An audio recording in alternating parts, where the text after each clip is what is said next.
दोस्तों, एक बार फिर से स्वागत है आप सभी का आपके अपने favourite English learning channel scholar English पर। मेरा नाम है दीपिका कुमावत और मैं इस चैनल पर वेरियस कॉम्पिटिटिव एग्जाम्स के लिए इंग्लिश सब्जेक्ट टीच करती हूँ। तो बेसिकली आज के इस वीडियो में हम डिस्कस करने जा रहे हैं द हिंदू एडिटोरियल का वोकैब एनालिसिस। आशा करती हूँ कि आप इन सेशंस के साथ रेगुलरली जुड़ रहे हैं और इनका बेनिफिट भी उठा रहे हैं, क्योंकि इन सेशंस का मकसद है आपकी वोकैब पावर को और ज़्यादा इन्हांस करना। और ये जो वोकैब सेशंस है, ये बैंक, एसएससी, रेलवे, यूपीएससी या फिर किसी भी कॉम्पिटिटिव एग्ज़ाम के लिए इक्वली बहुत ही ज़्यादा इंपॉर्टेंट है। तो चलिए और ज़्यादा देर ना करते हुए बढ़ते हैं हमारे वोकैब शो की ओर और जानेंगे कि आज का हमारा सबसे पहला वर्ड कौन सा है। तो हमारा सबसे पहला वर्ड है एरोड। एरोड का मतलब होता है घटना या फिर कम होना, यानी कि जब कोई चीज़ कोई घट जाती है, कम हो जाती है, डिमिनिश हो जाती है, तो उसे कहा जाएगा एरोड। और ये हमारे पास पार्ट्स ऑफ स्पीच में वर्ब है, यानी कि क्रिया है। सिनोनिम इसका होता है डिमिनिश या फिर वीकन, यानी कि कोई चीज़ कमज़ोर हो जाना, कोई चीज़ कम हो जाना। अब अगर बात करें इसके एग्जाम्पल की, तो एग्जाम्पल इसका है her confidence was eroded after he her application was rejected for job. यानी कि उसका कॉन्फिडेंस जो है वो बहुत ज़्यादा कम हो गया, बहुत ज़्यादा कमज़ोर हो गया जब उसका एप्लीकेशन जो है वो जॉब के लिए रिजेक्ट कर दिया गया। तो इस कॉन्टेक्स्ट में हम जो है वो एरोड इस वर्ड का अलग अलग सेंटेंसेस में यूज़ कर सकते हैं। देन इसी के साथ हम आगे जाएंगे हमारे नेक्स्ट वर्ड की और जानेंगे कि इसके बाद हमारा अगला वर्ड कौन सा है। तो इसके बाद हमारा अगला वर्ड है सैंक्टिटी। सैंक्टिटी का मतलब होता है पवित्रता, यानी कि कोई चीज़ पवित्र होना, शुद्ध होना, बहुत ज़्यादा प्योर होना, उसे कहा जाएगा सैंक्टिटी। और ये हमारे पास पार्ट्स ऑफ स्पीच में नाउन है। सिनोनिम इसका होता है हॉलीनेस या फिर सैक्रेडनेस, यानी कि पवित्र होना, कोई चीज़ बिल्कुल शुद्ध होना। अब अगर बात करें इसके एग्जाम्पल की, तो एग्जाम्पल इसका है the sanctity of the temple was respected by all. यानी कि उस मंदिर की पवित्रता को जो है वो सबके द्वारा सम्मान दिया गया, यानी कि हर कोई जो है वो उसका आदर भाव रखता था। तो इस कॉन्टेक्स्ट में हम जो है वो सैंक्टिटी इस वर्ड का अलग अलग सेंटेंसेस में यूज़ कर पाएंगे। देन इसी के साथ हम आगे चलेंगे हमारे नेक्स्ट वर्ड की और जानेंगे कि इसके बाद हमारा अगला वर्ड कौन सा है। तो इसके बाद हमारा अगला वर्ड है क्वांटम। क्वांटम का मतलब होता है एक भाग, यानी कि हिस्सा, यानी कि कोई बड़ी सी चीज़ उसमें का छोटा सा हिस्सा, यानी कि पोर्शन, उसे कहा जाएगा क्वांटम। और ये हमारे पास पार्ट्स ऑफ स्पीच में नाउन है। सिनोनिम इसका होता है पोर्शन या फिर अमाउंट, यानी कि भाग या फिर हिस्सा। अब अगर बात करें इसके एग्जाम्पल की, तो एग्जाम्पल इसका है the farmer receive a quantum of land to cultivate his crops. यानी कि जो एक किसान है उसे जो है वो खेती करने के लिए जो है वो फसल लगाने के लिए जो है वो एक खेती का, यानी कि एक ज़मीन का जो है वो छोटा सा हिस्सा मिला, यानी कि एक भाग मिला, एक पोर्शन मिला। तो इस कॉन्टेक्स्ट में हम जो है वो क्वांटम इस वर्ड का अलग अलग सेंटेंसेस में यूज़ कर पाएंगे। देन इसी के साथ हम आगे जाएंगे हमारे नेक्स्ट वर्ड की और जानेंगे कि इसके बाद हमारा अगला वर्ड कौन सा है। तो इसके बाद हमारा अगला वर्ड है वूप। वूप का मतलब होता है विशाल, यानी कि बहुत बड़ा, यानी कि जब कोई चीज़ बहुत ज़्यादा बड़ी होती है, विशाल होती है, तो उसे कहा जाएगा वूप।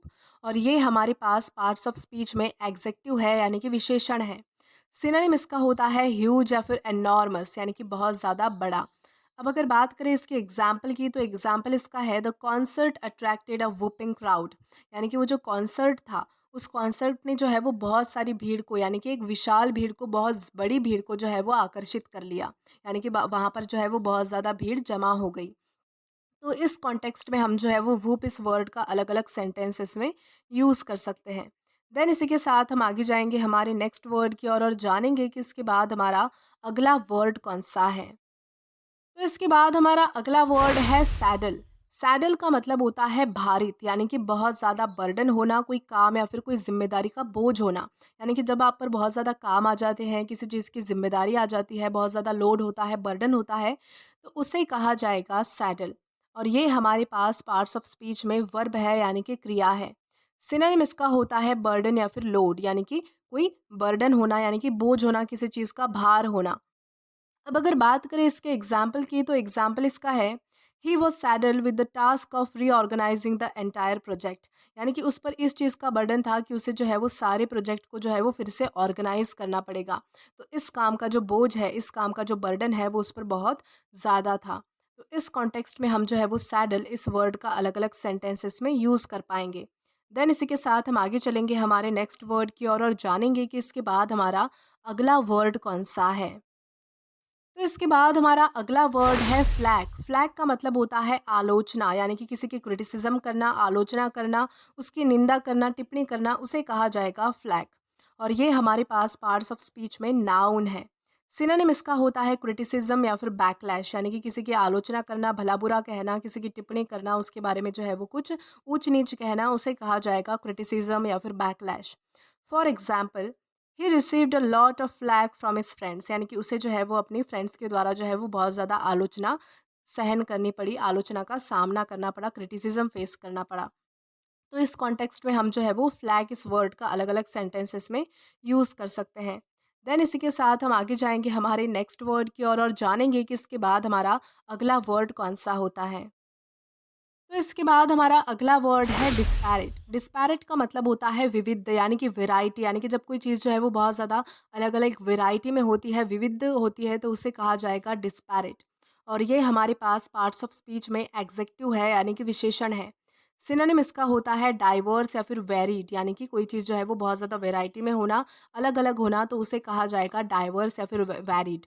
अब अगर बात करें इसके एग्जाम्पल की, तो एग्जाम्पल इसका है the exhibition feature disparate art works, यानी कि एग्जीबिशन में जो है वो बहुत ज़्यादा विविध, यानी कि अलग अलग तरीके के वेराइटीज़ ऑफ आर्ट वर्क्स थे, यानी कि वहाँ पर जो है वो बहुत ज़्यादा अलग अलग किस्म के आर्ट वर्क्स जो है वो प्रेजेंट किए गए थे। तो इस कॉन्टेक्स्ट में हम जो है वो डिस्पैरेट इस वर्ड का अलग अलग सेंटेंसेस में यूज़ कर सकते हैं। देन इसी के साथ हम आगे जाएंगे हमारे नेक्स्ट वर्ड की और जानेंगे कि इसके बाद हमारा अगला वर्ड कौन सा है। तो इसके बाद हमारा अगला वर्ड है कन्फाइन। कन्फाइन का मतलब होता है सीमित करना, यानी कि लिमिटेशंस आ जाना, यानी कि जब किसी चीज़ पर जो है वो लिमिटेशंस पुट कर दी जाती है या फिर कोई चीज़ जो है वो सीमित कर दी जाती है, तो उसे कहा जाता है कन्फाइन। और ये हमारे पास पार्ट्स ऑफ स्पीच में वर्ब है, यानी कि क्रिया है। सिनोनिम इसका होता है रेस्ट्रिक्ट या फिर लिमिट, यानी कि किसी चीज़ को सीमित कर देना, लिमिटेशन उस पर डाल देना। अब अगर बात करें इसके एग्जाम्पल की, तो एग्जाम्पल इसका है the patient was confined to bed due to the severity of his illness, यानी कि एक पेशेंट को जो है वो अपने बेड तक सीमित रहना पड़ा, क्योंकि उसकी जो बीमारी है वो बहुत ज़्यादा तीव्र हो चुकी थी, बहुत ज़्यादा बढ़ चुकी थी। तो उसे जो है वो उसके बेड तक जो है वो लिमिटेशंस वहाँ पर ला दी गई, यानी कि उसे उसके बेड तक सीमित कर दिया गया। तो इस कॉन्टेक्स्ट में हम जो है वो कन्फाइन इस वर्ड का अलग अलग सेंटेंसेस में यूज़ कर पाएंगे। देन इसी के साथ हम आगे जाएंगे हमारे नेक्स्ट वर्ड की और जानेंगे कि इसके बाद हमारा अगला वर्ड कौन सा है। तो इसके बाद हमारा अगला वर्ड है कैडर। कैडर का मतलब होता है सदस्य, यानी कि एक ऐसा स्मॉल ग्रुप जिसमें हर एक सदस्य को पर्टिकुलर प्रोफेशन के लिए तैयार किया जाता है, तो उसे कहा जाएगा कैडर। और ये हमारे पास पार्ट्स ऑफ स्पीच में नाउन है।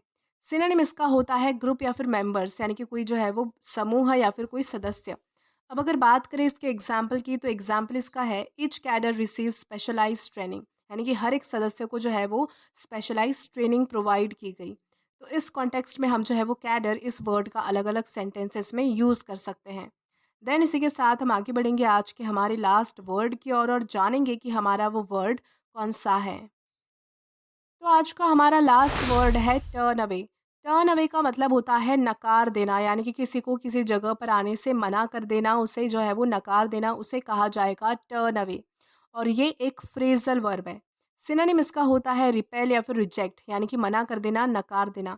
अब अगर बात करें इसके एग्जाम्पल की, तो एग्जाम्पल इसका है the hotel was fully book so they had to turn away the guest who was looking for a room, यानी कि जो होटल है वो पूरी तरह से बुक हो चुका था, इसलिए जो भी गेस्ट जो है वो वहाँ पर रूम ढूँढ रहे थे, रूम के लिए आ रहे थे, तो होटल वालों को जो है वो उन सबको मना करना पड़ा, नकारना पड़ा। तो इस कॉन्टेक्स्ट में हम जो है वो टर्न अवे इस वर्ड का अलग-अलग सेंटेंसेस में यूज़ कर सकते हैं। तो दोस्तों आज के लिए बस इतना ही। आज की इस क्लास का पीडीएफ आप हमारे टेलीग्राम चैनल के थ्रू एक्सेस कर सकते हैं। और अगर आपने अभी तक हमारा टेलीग्राम चैनल ज्वाइन नहीं किया है, तो टेलीग्राम पर English with Deepika Kumawat search करके या फिर डिस्क्रिप्शन में दिए गए लिंक के थ्रू डायरेक्ट आप हमारा टेलीग्राम चैनल ज्वाइन कर सकते हैं, ताकि आप कभी भी कोई भी वीडियो से रिलेटेड कभी भी अपडेट मिस ना करें। और अगर आपको आज का ये वीडियो पसंद आया है, तो do like this video, subscribe the channel and share as much as you can. और अगर आपने इससे पहले वाले वीडियोस नहीं देखे हैं, तो यहाँ पर मैंने एक प्लेलिस्ट प्रोवाइड की है, जहाँ पर आप क्लिक करके वो सभी पहले वाले वीडियोस भी एक्सप्लोर कर सकते हैं। Till then keep learning. Thank you.